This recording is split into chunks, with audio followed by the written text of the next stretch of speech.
Chapter 18 of the Example of the Holy Fathers. Consider now the lively examples of the Holy Fathers, in whom shone forth real perfectness and religion, and thou shalt see how little, even as nothing, is all that we do. Ah, what is our life when compared to theirs? They, saints and friends of Christ as they were, served the Lord in hunger and thirst, in cold and nakedness, in labour and weariness, in watchings and fastings, in prayer and holy meditations, in persecutions and much rebuke. Oh, how many and grievous tribulations did the apostles, martyrs, confessors, virgins endure, and all others who would walk in the footsteps of Christ. For they hated their souls in this world, that they might keep them unto life eternal. Oh, how strict and retired a life was that of the Holy Fathers, who dwelt in the desert! What long and grievous temptations they did suffer! How often were they assaulted by the enemy! What frequent and fervid prayers did they offer unto God! What strict fasts did they endure! What fervent zeal and desire after spiritual profit did they manifest!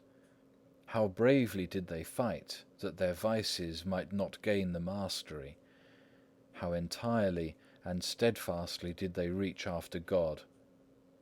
By day they laboured, and at night they gave themselves ofttimes unto prayer.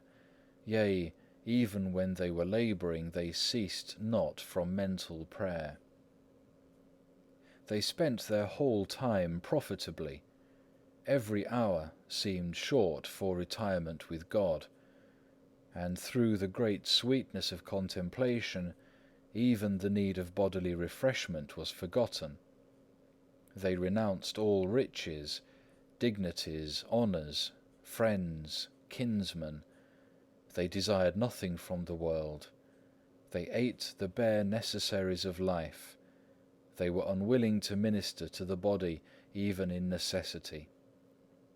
Thus they were poor in earthly things, but rich above measure in grace and virtue. Though poor to the outer eye, within they were filled with grace and heavenly benedictions. They were strangers to the world, but unto God they were as kinsmen and friends. They seemed unto themselves as of no reputation, and in the world's eye contemptible. But in the sight of God they were precious and beloved. They stood fast in true humility. They lived in simple obedience. They walked in love and patience. And thus they waxed strong in spirit, and obtained great favour before God. To all religious men they were given as an example, and they ought more to provoke us into good livings than the number of the lukewarm tempteth to carelessness of life.